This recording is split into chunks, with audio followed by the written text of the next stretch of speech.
Shalom. Shalom. Puji nama Tuhan. Selamat pagi. Selamat kita bertemu kembali di dalam kasih-Nya Tuhan kita Yesus Kristus.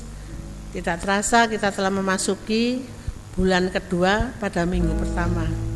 Betapa baiknya Tuhan yang memelihara dan menjaga akan kita semua. Mari kita tundukkan kepala, kita akan mulai ibadah pada pagi hari ini.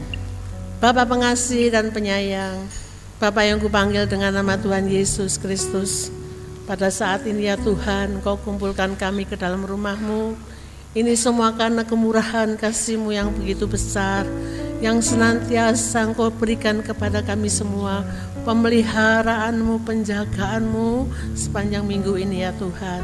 Pagi yang indah ini ya Tuhan, kami datang kepada-Mu. Kami ingin memuji-muji Engkau. Kami ingin menyenangkan akan hati-Mu melalui puji-pujian. Tuhan Yesus, sucikan kami, layakkan kami semua ya Tuhan. Di dalam kami memuji dan mengagungkan akan Engkau, kami boleh merasakan suasana surga turun pada pagi hari ini ya Tuhan. Engkau sucikan kami semua. Kami masih teringat akan saudara-saudara seiman kami yang masih dalam perjalanan. Percepatkanlah langkah-langkah mereka, tibakan di dalam rumah-Mu dengan selamat. Yang masih dalam rumah tangga, Engkau sentak hati mereka ya Tuhan, supaya mereka juga boleh melangkah duduk bersama-sama di tempat ini, memuji dan mengagungkan akan Engkau ya Tuhan. Jika masih ada kuasa-kuasa yang akan mengganggu jalannya ibadah pada pagi hari ini, kami satukan hati kami. Kami manggil, Engkau akan mengusir. Dalam nama Yesus kami perintahkan keluar. Biarlah kuasa Roh Kudus-Mu saja yang bekerja dengan heran pada pagi hari ini. Terima kasih Tuhan. Kami akan mulai ibadah pada pagi hari ini. Kami alaskan hanya di dalam nama-Mu saja. Nama Tuhan Yesus Kristus yang menjadi juru selamat kami. Haleluya. Amin. Sebelum kita melanjutkan, kami mengundang Bapak Ibu untuk bangkit berdiri. Kita akan mengucapkan janji iman GPI. Pada hitungan ketiga kita sama-sama akan membacanya. 1, 2, 3. Aku percaya bahwa Alkitab adalah firman Allah, yang Esa itu Tritunggal adanya. Yesus yang lahir, mati, bangkit, naik ke surga adalah juru selamat, pengantara kita dan raja segala raja. Manusia berdosa harus bertobat dan beriman agar diampuni, dibenarkan dan dilahirkan baru, lalu dibaptis secara selam dan hidup suci. Bahasa roh adalah tanda awal baptisan Roh Kudus. Gereja melakukan perjamuan kudus dan meyakini kesembuhan ilahi. Tuhan Yesus akan datang kembali. Ada kebangkitan tubuh, kerajaan 1000 tahun, hukuman kekal dan hidup kekal. Amin. Silakan duduk kembali. Kita akan pujikan dengan pujian penyertaan-Mu Tuhan.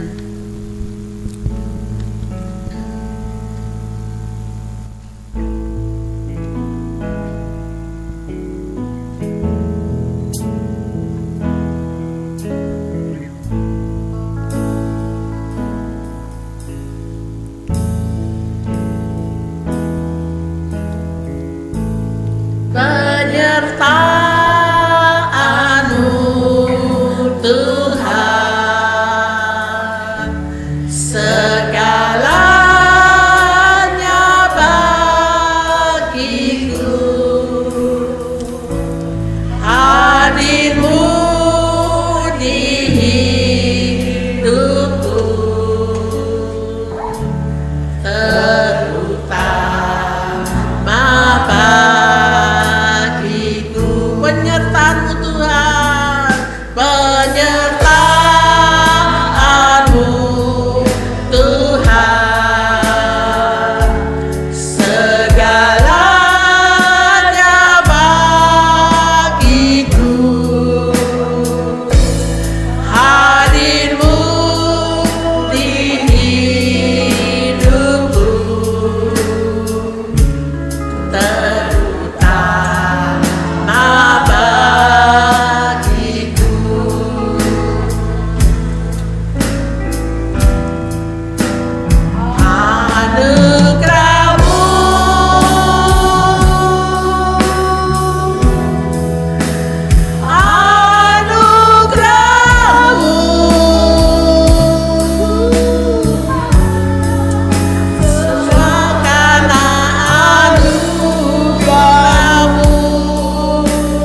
kasih dan sayang-Mu sumber kekuatan bagiku.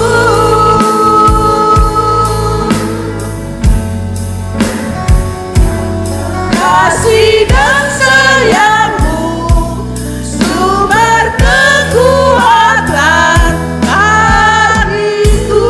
Mari kita sembahkan Tuhan, anugerah-Mu yang begitu besar yang Kau berikan kepada kami ya Tuhan. Haleluya, haleluya. Anugerah-Mu besar, anugerah-Mu besar. Haleluya, haleluya.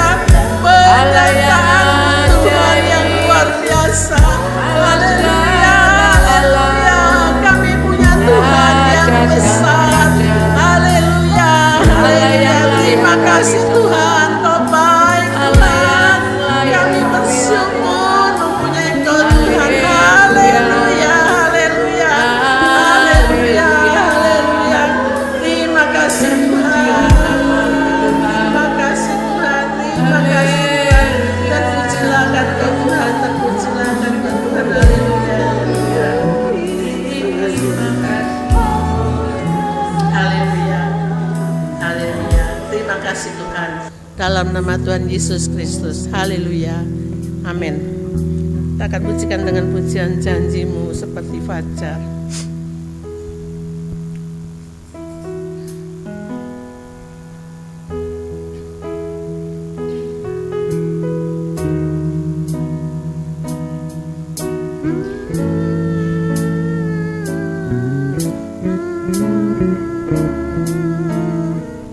Ketika menghadapi kehidupan ini, cara mana yang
Bapak Ibu untuk bangkit berdiri.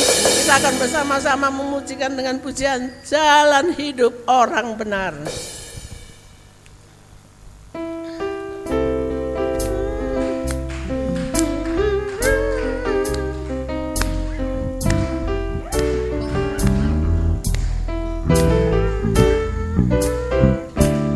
Jalan hidup orang benar diterangi oleh cahaya firman Tuhan.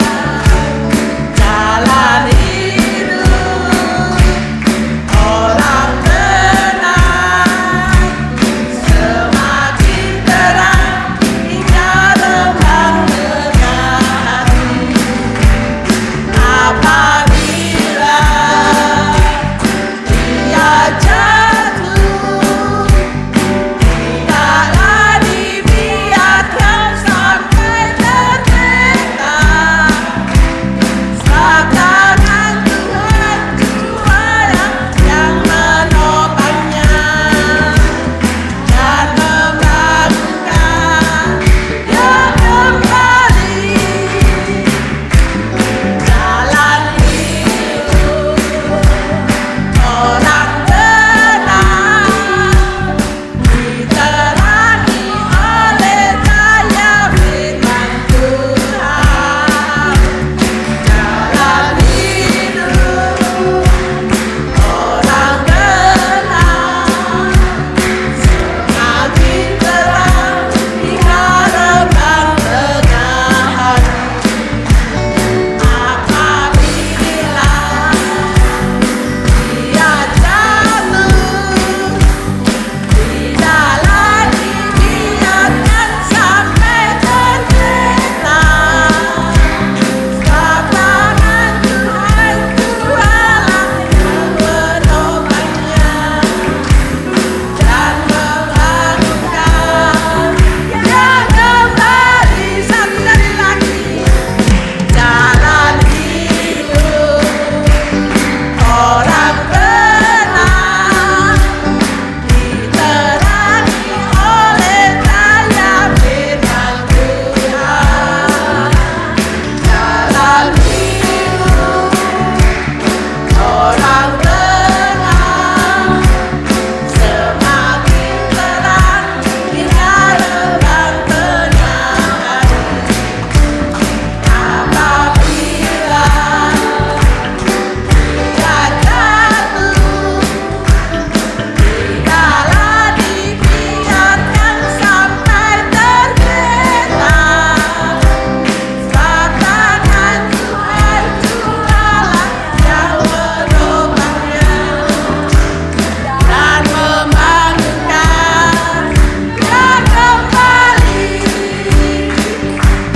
Dan membangunkan dia kembali. Percaya jalan hidup orang benar selalu ditompang oleh Tuhan Yesus. Oleh sebab itu kita akan pujikan percaya saja.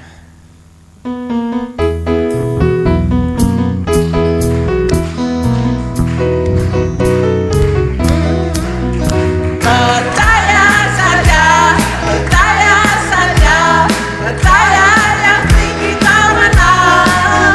Percaya saja di dalam darahnya, percaya pasti kita menang. Oleh percaya saja, percaya saja.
akan mendengarkan pesan-pesan dari Ketua Sinode Bapak Rubin Adi Abraham.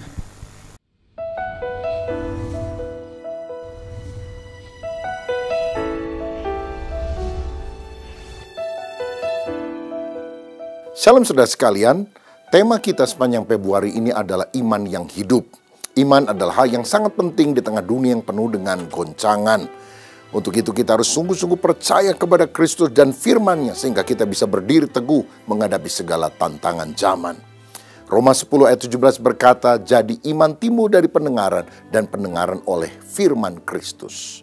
Saudara-saudara, ada banyak orang yang tidak suka baca Alkitab.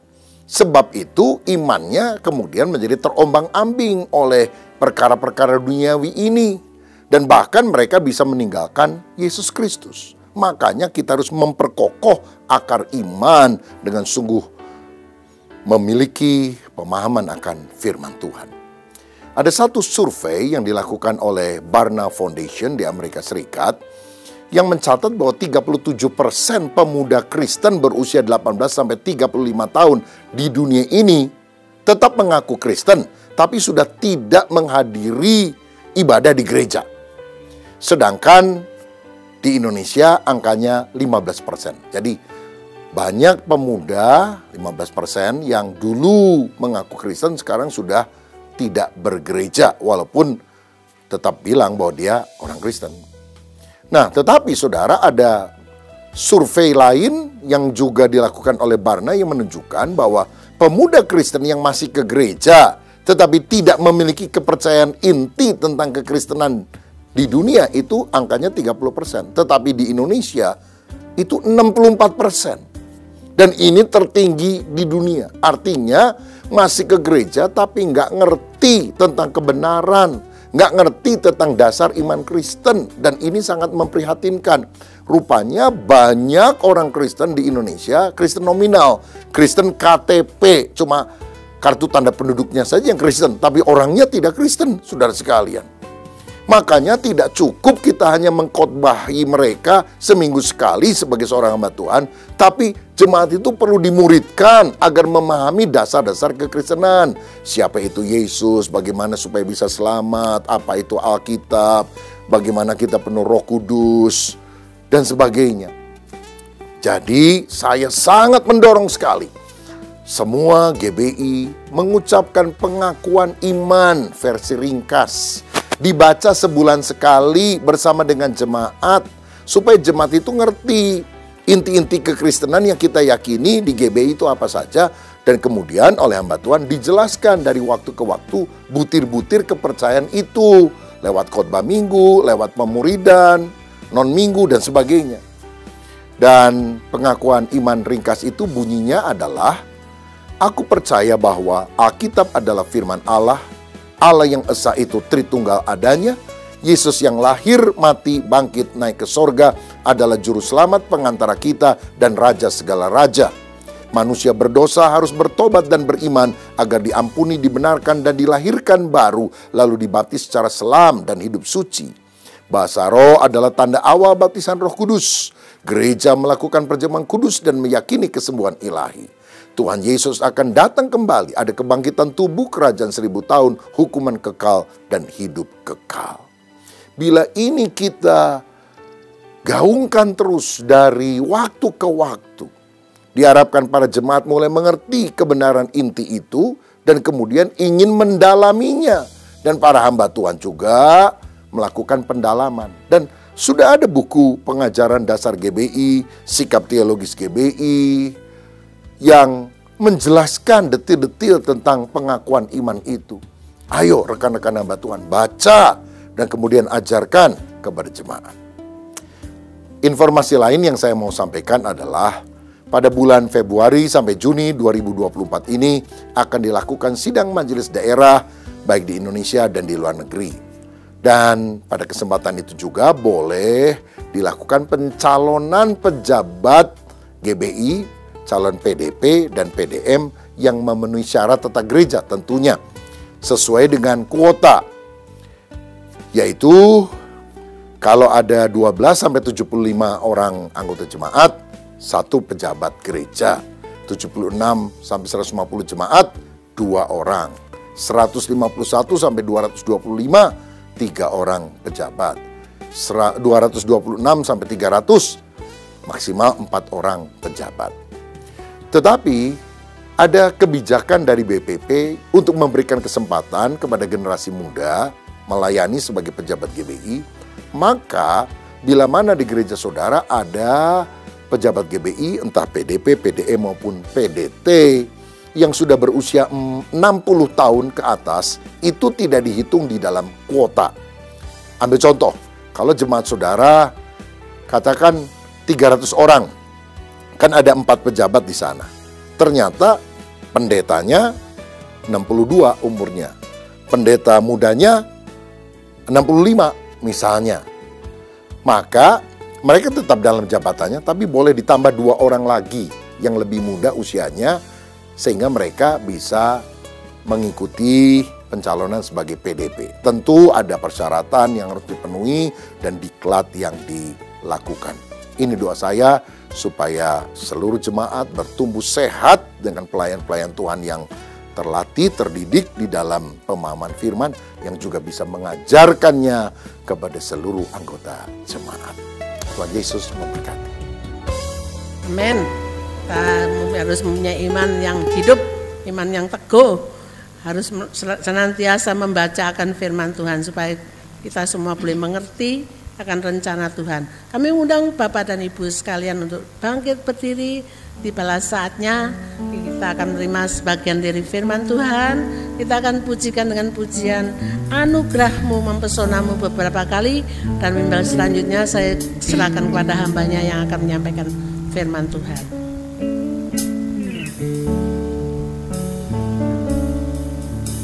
Tuhan, Kau sungguh besar,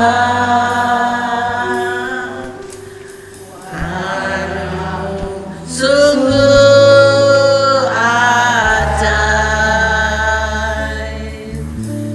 tiada hentinya ku mengasihi.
membuatku berharga, Kau membuatku berharga di matamu.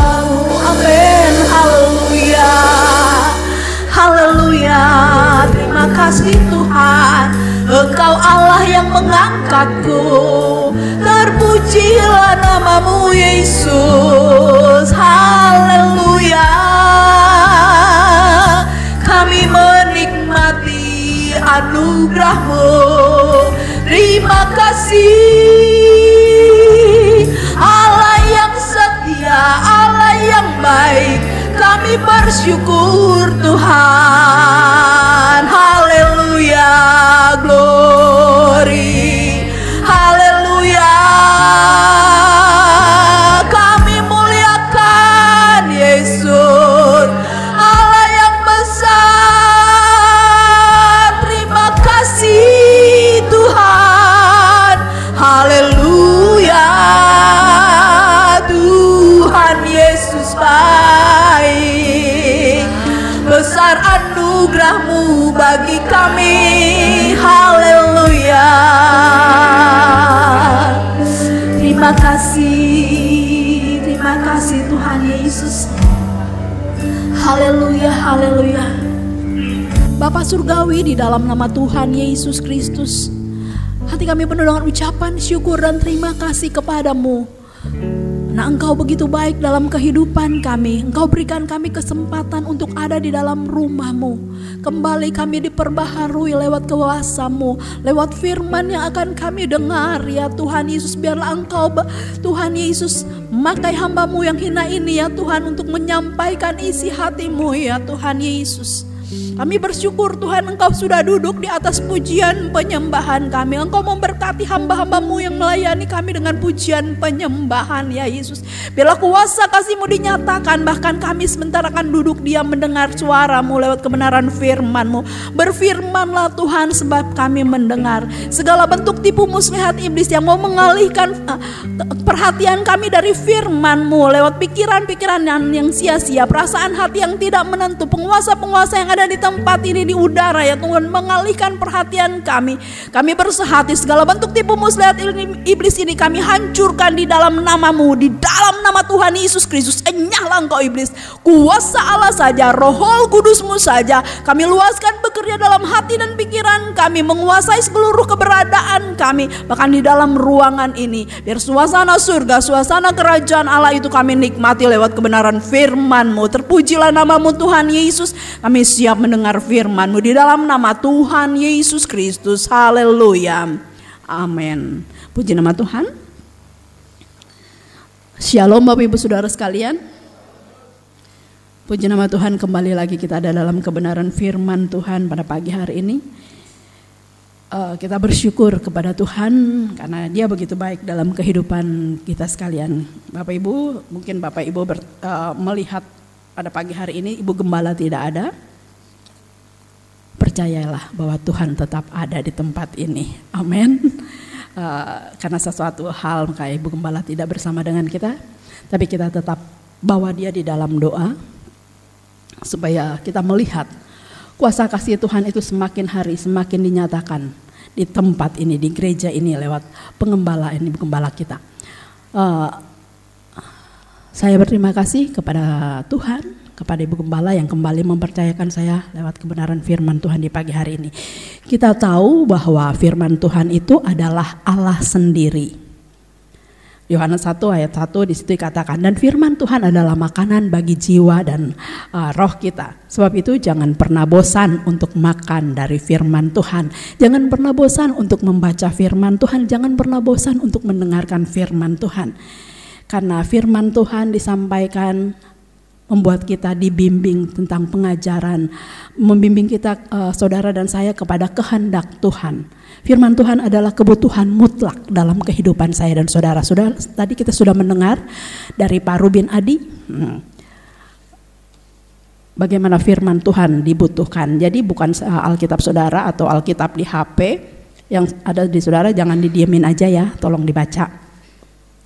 Karena kita manusia membutuhkan sesuatu yang harus dikonsumsi dalam kehidupan kita supaya kita dapat mempertahankan kelanjutan kehidupan kita sebagai manusia. Sebab itu kita akan mudah terkena penyakit kalau kita tidak mengkonsumsi segala sesuatu bagi makanan bagi tubuh kita, makanan dan minuman yang diperlukan oleh tubuh kita. Begitu juga dengan kehidupan rohani kita. Kita memerlukan firman Tuhan.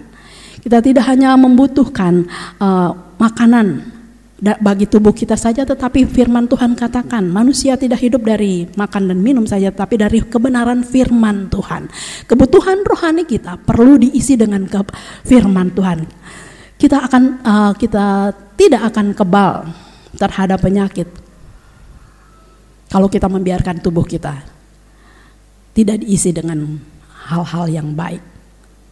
Sebab itu biarlah firman Tuhan pada pagi hari ini, kalau kita melihat Yesus ketika dia ada di tengah-tengah murid, ketika dia berkhotbah, dia mengajarkan tentang firman Tuhan. Dia mengajarkan tentang keselamatan, tetapi dia juga membawakan firman Tuhan. Kalau kita memperhatikan, Yesus mempunyai target bukan saja bagi murid-muridnya zaman dulu, tetapi bagi saya dan saudara pada saat pagi hari ini.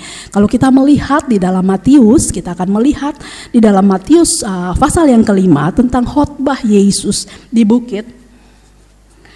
Dari pasal 5 Matius pasal 5 sampai pasal 7 itu tentang khotbah Yesus di bukit ya, kalau kita melihat di Alkitab kita. Pasal 5, Matius pasal 5 ayat yang ke-17 mulai sampai ayat yang ke-20. Tapi ayat pokok kita nanti di ayat yang ke-20 ya. Kita akan baca bersama supaya saudara ikutan membaca jadinya ya. Jangan di dalam hati tetapi kita ucapkan dalam hitungan yang ketiga. 2, 3. Janganlah kamu menyangka bahwa aku datang untuk meniadakan hukum Taurat atau kitab para nabi. Aku datang bukan untuk meniadakannya, melainkan untuk menggenapinya.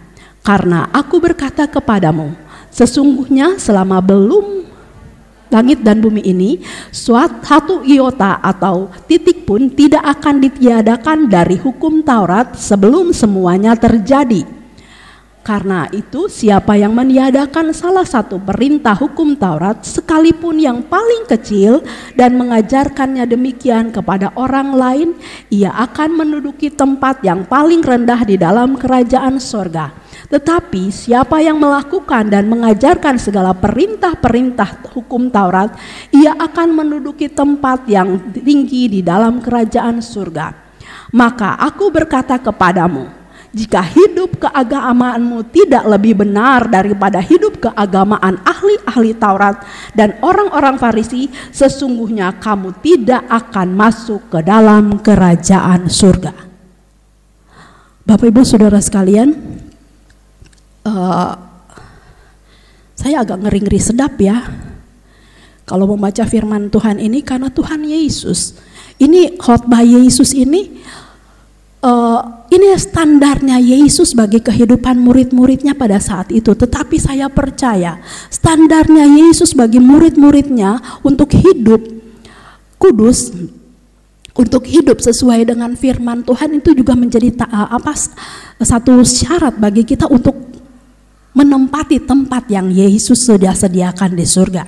Di dalam Matius pasal 5 ayat 17 sampai 20 yang kita sudah baca tadi, di dalam ayat 17 Yesus dia datang untuk menggenapi hukum Taurat.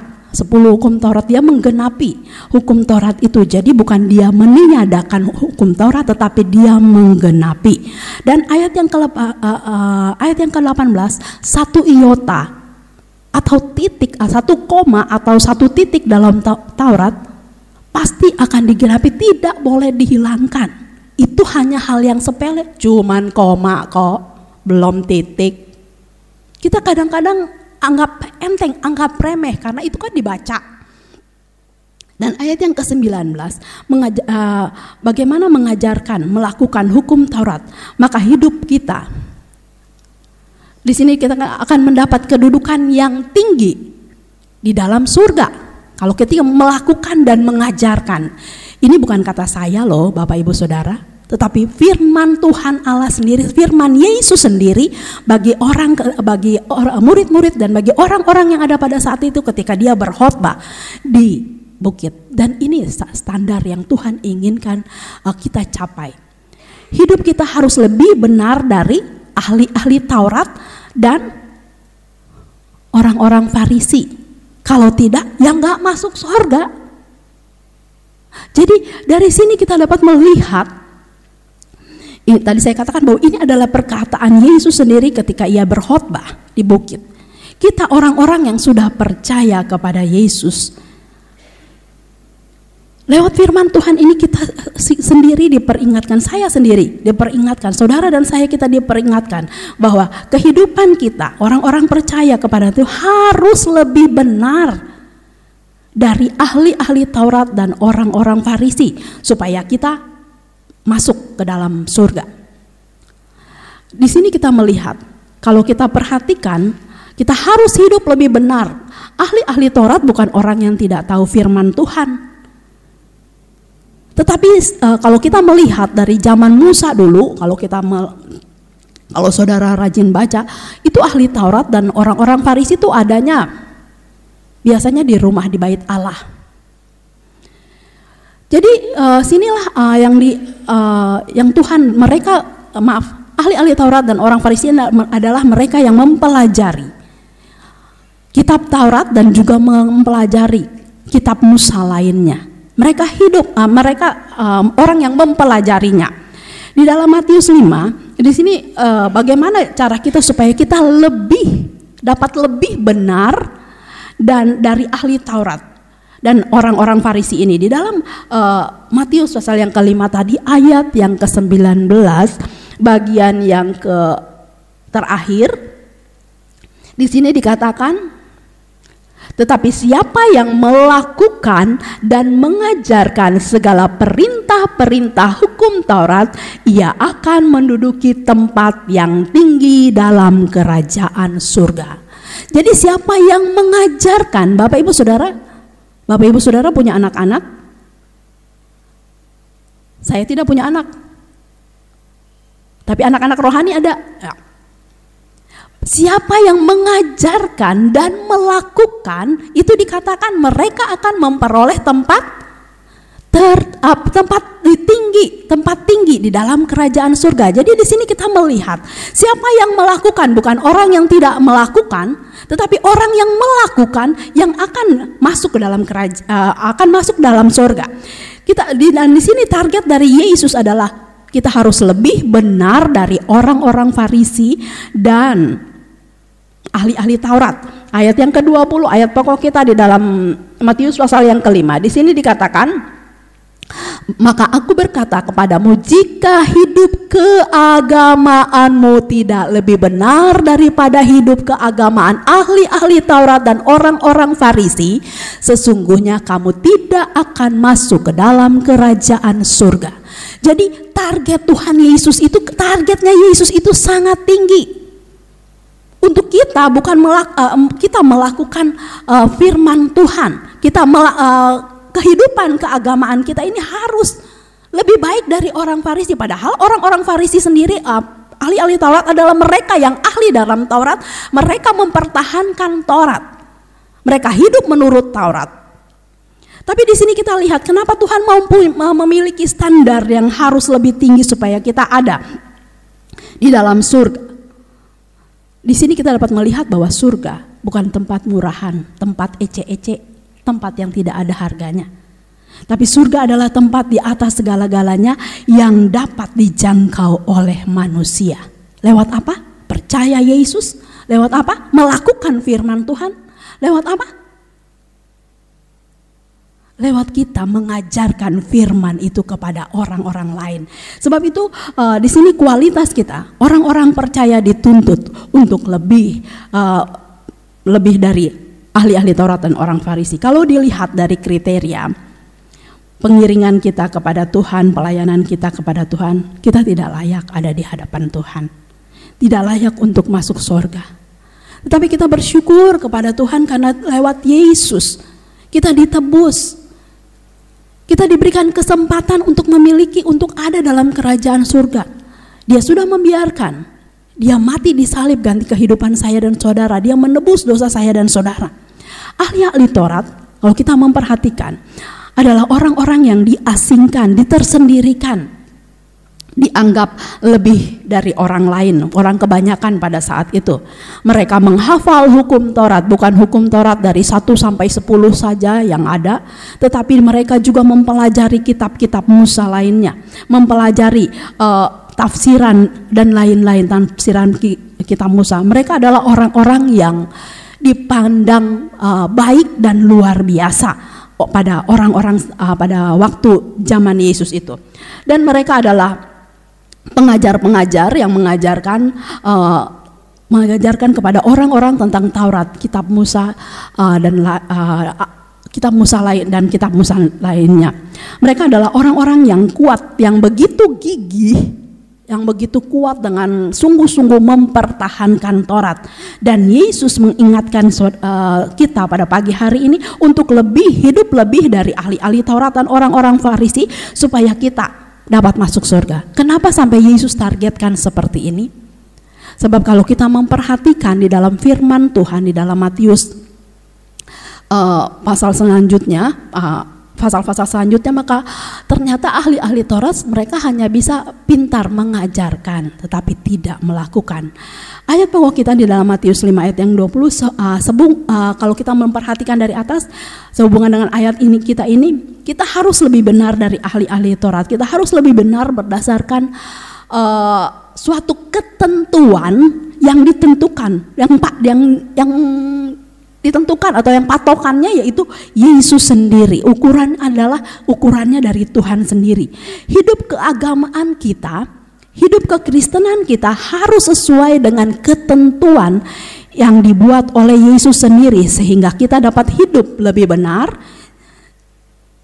Kita hidup dapat kalau masuk kerajaan surga itu sesuai dengan target yang Yesus harapkan dalam kehidupan kita. Kalau kita melihat ahli-ahli Taurat dan orang Farisi, kita dapat melihat di dalam mengapa sampai Yesus menyuruh kita untuk lebih daripada mereka. Karena mereka, tadi saya katakan bahwa ahli-ahli Taurat itu hanya mengajarkan, tapi mereka tidak melakukan apa. Mereka hidup memang ada di dalam bait Allah. Mereka hidup khusus, sepertinya dipisahkan hanya untuk melakukan Taurat itu. Tetapi sesungguhnya di dalam Matius pasal yang ke-23, di situ kita lihat ahli-ahli Taurat ternyata tidak demikian seperti apa yang Yesus harapkan. Di sini kalau kita melihat ayat pasal 23, bagaimana Yesus mengecam, menegur dengan keras, mengkritik ahli-ahli Taurat dan orang Farisi. Di dalam Matius pasal yang ke-23, kita lihat kita akan loncat-loncat ya, ayat yang 13. Celakalah kamu, hai ahli-ahli Taurat dan orang-orang Farisi, hai kamu orang munafik, karena kamu menutup pintu-pintu kerajaan surga di depan orang, sebab kamu sendiri tidak masuk dan kamu merintangi mereka yang berusaha untuk masuk. Wow. Ini adalah karakter dari ahli-ahli Taurat dan orang Farisi. Mereka tidak suka melihat bila orang lain melakukan Taurat, bila orang lain diselamatkan, bila orang lain lebih maju dari mereka. Mereka tidak senang terhadap orang-orang yang berhasil, orang-orang yang mau maju di dalam Yesus, orang-orang yang mau percaya kepada Yesus, sehingga mereka menghalangi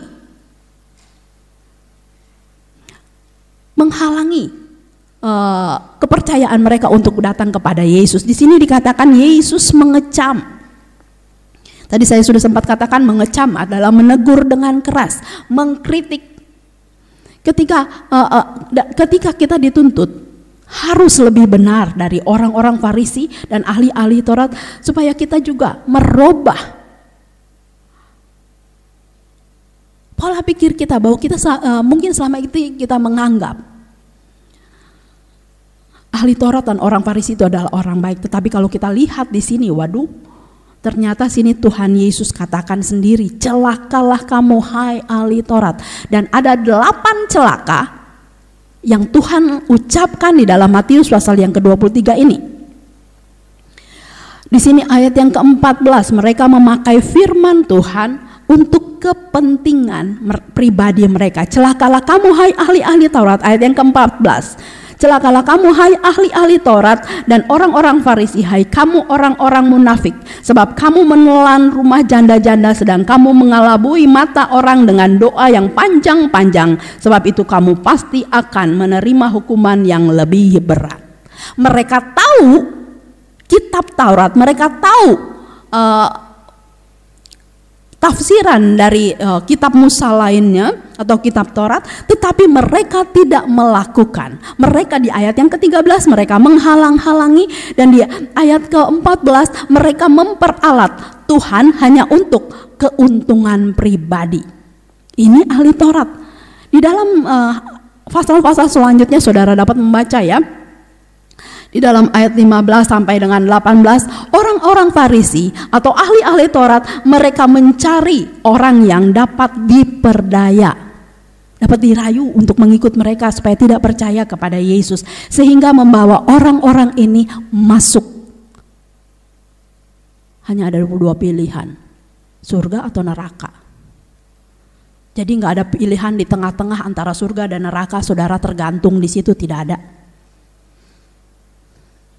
Di sini kita melihat bagaimana ahli-ahli Taurat ini sampai dikecam oleh Yesus sendiri. Di sini ayat yang ke-15, 16 sampai ke 22, ayat 23. Di situ kita melihat bagaimana Tuhan katakan celakalah, jangan sampai kita menyesatkan orang-orang lain yang ada di sekitar kita. Tapi kita harus menjadi berkat bagi orang-orang lain lewat kehidupan kita. Kita harus dapat memberkati mereka. Kehadiran kita membangun, berdampak positif bagi orang-orang di sekitar kita. Jangan seperti ahli-ahli Taurat ini, sebab di sini sudah dikatakan kamu tidak akan masuk, kamu akan menerima hukuman yang lebih berat. Pada pagi hari ini, semua yang diajarkan oleh orang Farisi atau ahli-ahli Taurat, kalau itu tidak sesuai dengan firman Tuhan atau tidak sesuai dengan Taurat, maka itu menyesatkan orang lain. Dan inilah yang dilakukan oleh ahli-ahli Taurat dan orang Farisi, sehingga Yesus sendiri mengecam. Sebab itu kalau kita melihat di ayat yang pokok kita tadi, di dalam Matius pasal yang ke-5 ayat yang ke-20, bagaimana di situ dikatakan, maka aku berkata kepadamu, jika hidup keagamaanmu tidak lebih benar daripada hidup keagamaan ahli-ahli Taurat dan orang-orang Farisi, sesungguhnya kamu tidak akan masuk ke dalam kerajaan surga.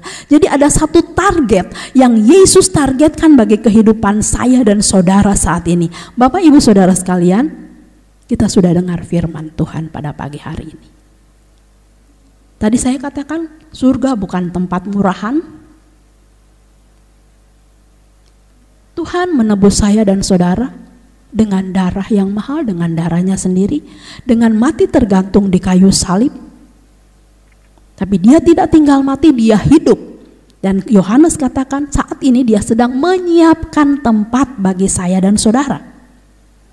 Bagaimana persiapan kita kalau kita tidak lebih benar, tidak lebih baik daripada ahli-ahli Taurat?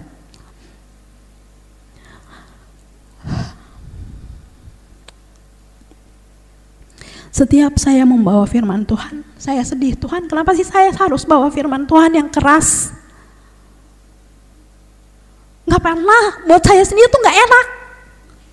Gak ada enak-enaknya setiap bawa firman Tuhan. Tetapi kalau kita mau bertumbuh di dalam Tuhan, ayo mari kita jangan anggap enteng ibadah itu. Jangan anggap hanya kebiasaan. Ada target yang Tuhan targetkan bagi saya dan saudara lebih dari ahli Taurat dan orang-orang Farisi. Saya sendiri aja bacanya kaget. Kok kayak gini ya Tuhan? Ahli Taurat itu bukan orang yang tidak tahu firman Tuhan, tahu. Bahkan dia lebih tahu dari saya. Kok kayaknya terlalu tinggi Tuhan buat jemaat Tuhan. Buat saya nggak sanggup. Tapi saya harus menyampaikan ini.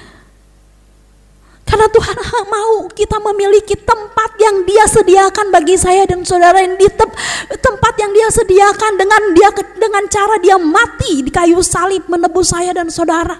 Dia sediakan, kurang baik apa Tuhan bagi saya dan saudara.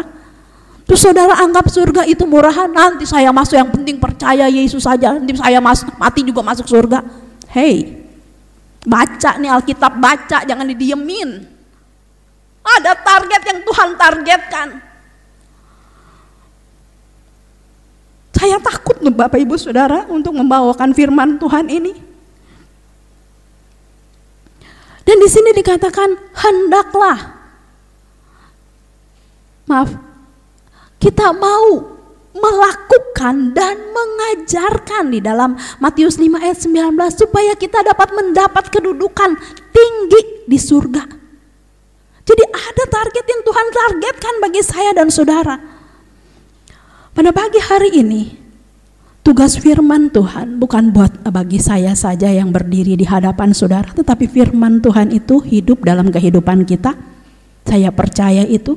Seberapa banyak kali kita baca, seberapa banyak kali kita dengar firman Tuhan tidak akan keluar menjadi sia-sia. Kecuali saudara menganggap enteng firman Tuhan itu, nggak mau tahu. Itu lain soalnya. Tuhan bekerja dalam kehidupan saya dan saudara lewat kebenaran firman-Nya. Semua yang tadi saya katakan bahwa semua yang diajarkan orang Farisi atau ahli-ahli Taurat ini, ketika tidak sesuai dengan firman Tuhan atau tidak sesuai dengan Taurat, maka itu menyesatkan. Bapak Ibu Saudara sekalian, firman Tuhan mengajarkan kita untuk lebih, dan ini bukan, tadi saya katakan bukan kata saya, kata Yesus ketika Dia berkhotbah di bukit. Ahli-ahli Taurat dan orang-orang Farisi, mereka suka memilih ayat-ayat yang enak bagi dirinya. Saya akui, saya pun demikian. Kalau ayat yang gak enak, buat si dia nih, kayaknya cocok deh buat kamu. Dulu ketika saya masih nakal-nakalnya, firman Tuhan yang enak-enak aja, jangan khawatir, nanti Tuhan, percayalah kepada Tuhan, maka Dia akan bertindak. Wah, enak dah ngedengarnya.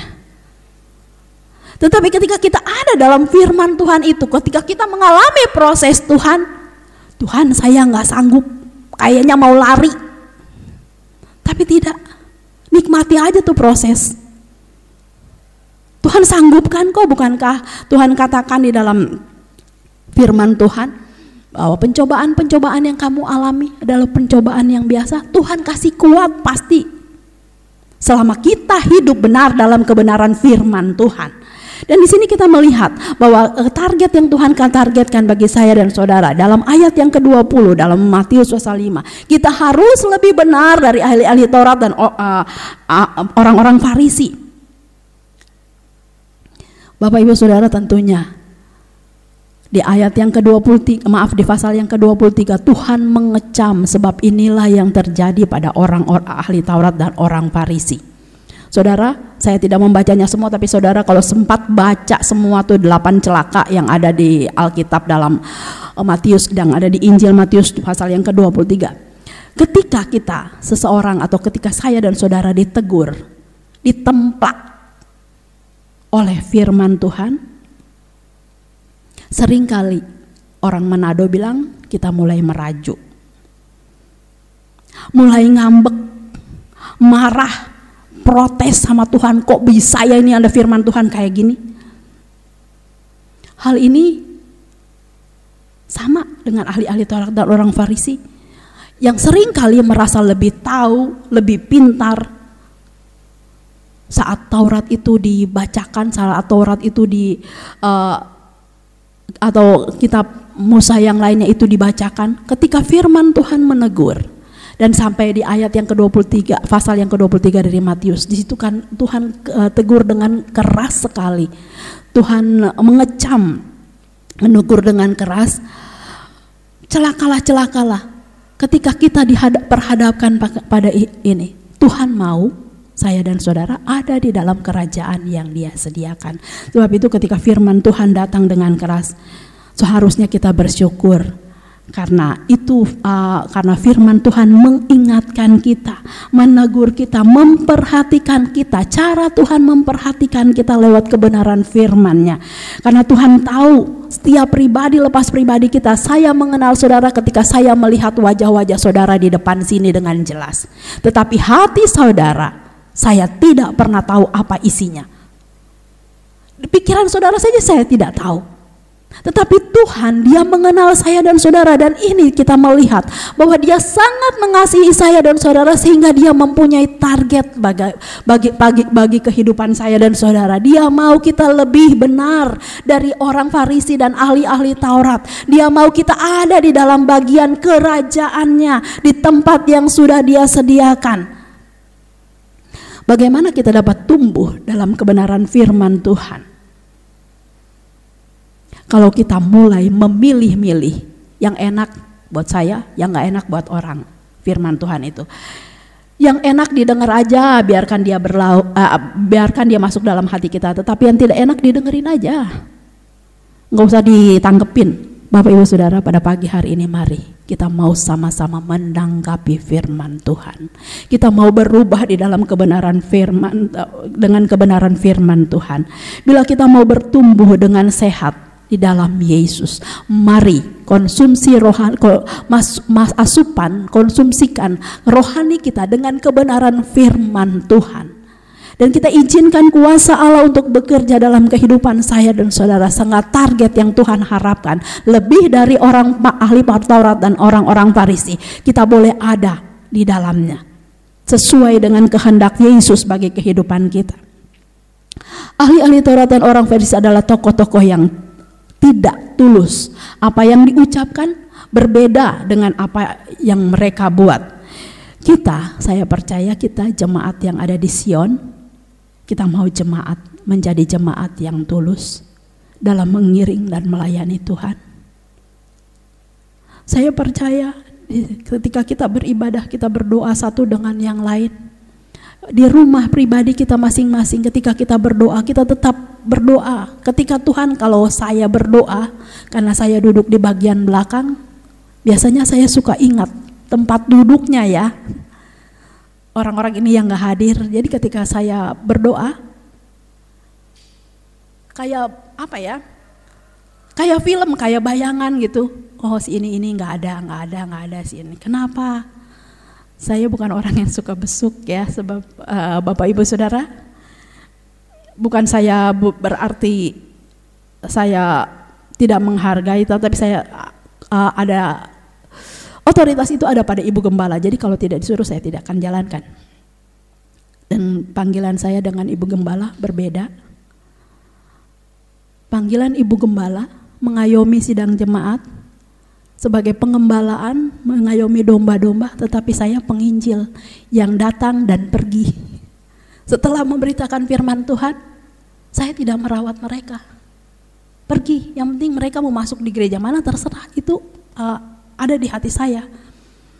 Jadi maaf ya Bapak Ibu Saudara sekalian kalau saya tidak seperti gembala sidang, tetapi saya tetap mendoakan Bapak Ibu dan Saudara sekalian supaya kita dapat mengiring Tuhan dengan benar, dengan ketulusan hati, seperti yang Tuhan tentukan, Tuhan targetkan dalam kehidupan kita, supaya kita memiliki satu kerinduan saya dan saudara. Kita ada di dalam kerajaan, ada di dalam tempat yang Allah sediakan, yang Yesus sediakan bagi kita, bagi saudara dan saya. Sebab itu pada pagi hari ini lewat firman Tuhan, mari kita diingatkan kembali untuk kita memiliki apa yang untuk beribadah sesuai dengan kehendak Tuhan.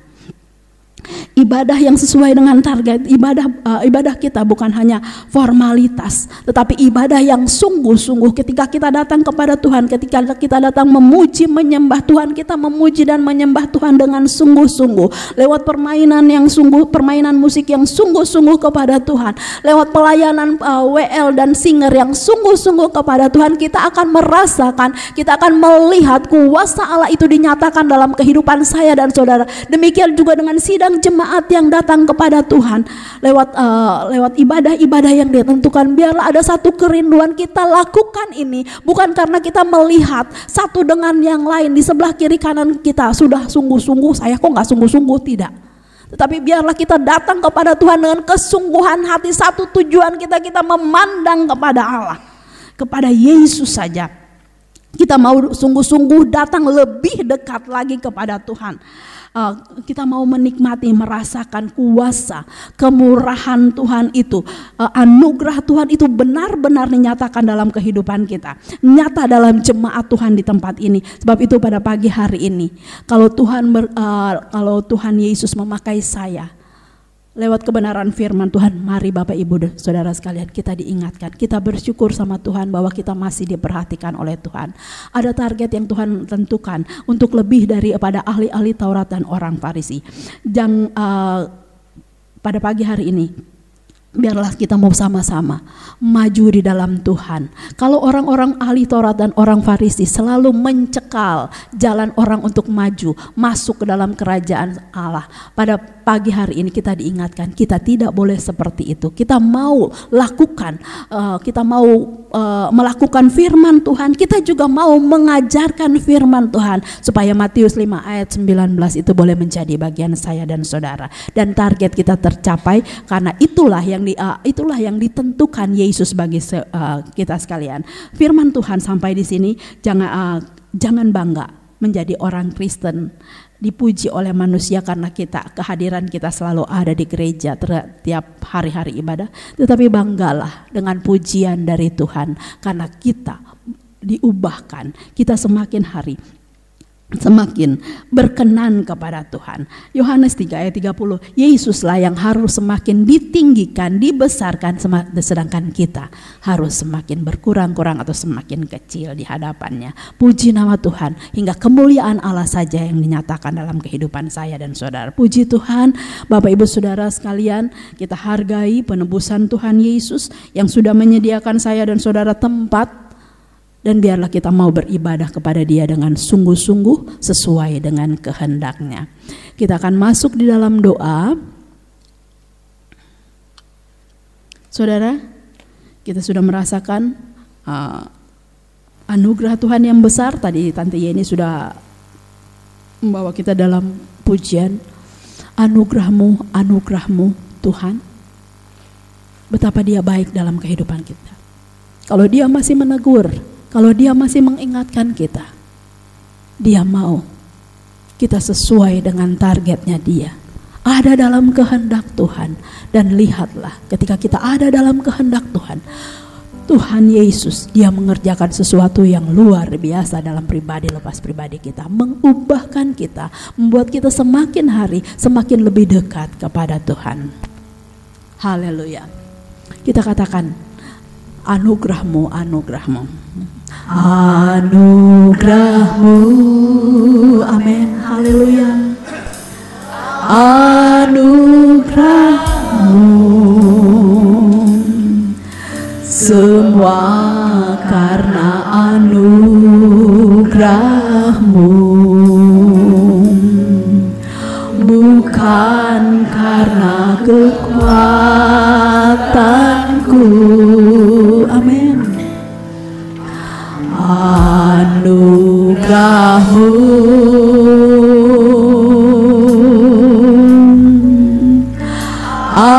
anugerah-Mu Tuhan, kasih dan sayang-Mu, sumber kekuatan bagiku. Bapak Ibu Saudara sekalian, kita ada di tempat ini adalah anugerah Tuhan. Kita ada di tempat ini karena kasih sayang Tuhan dalam kehidupan kita. Dia mau kita duduk, Dia mau kita ada di tempat yang Dia sediakan, yaitu surga. Dia sudah susah-susah menebus saya dan saudara. Dia menjadikan kita berharga di matanya. Pada pagi hari ini kita hargai kemurahan Tuhan. Walaupun target itu mungkin susah bagi kita lakukan, seperti ahli Taurat dan Farisi, tapi pada pagi hari ini kita sudah melihat.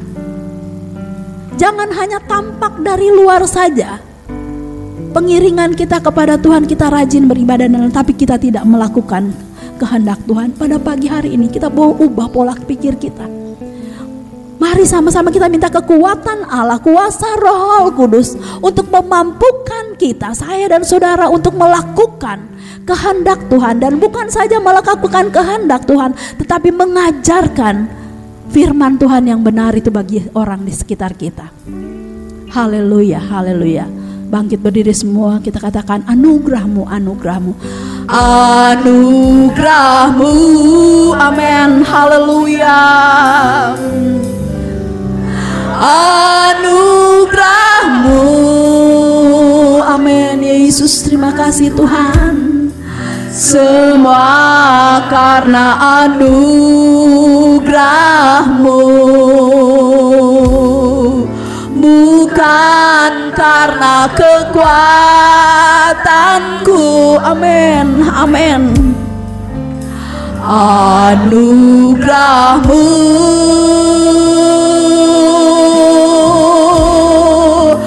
anugerah-Mu, Tuhan, kasih dan sayang-Mu, sumber kekuatan bagiku. Anugerah-Mu, nikmati kuasa kasih Tuhan. Anugerah-Mu, amin, amin, haleluya, haleluya, amin, Yesus, haleluya. Semua karena anugerah-Mu, bukan karena kekuatanku. Anugerah-Mu, anugerah-Mu,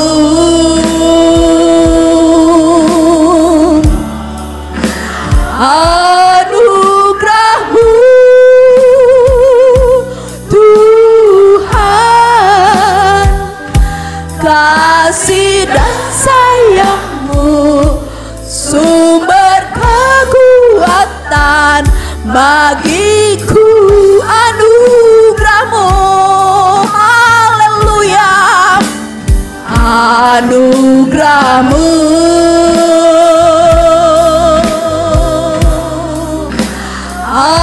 anugerah-Mu, Tuhan, semua karena anugerah-Mu, amin. Yesus, hanya karena anugerah-Mu. Terima kasih Yesus, Engkau baik bagiku. Anugerah-Mu,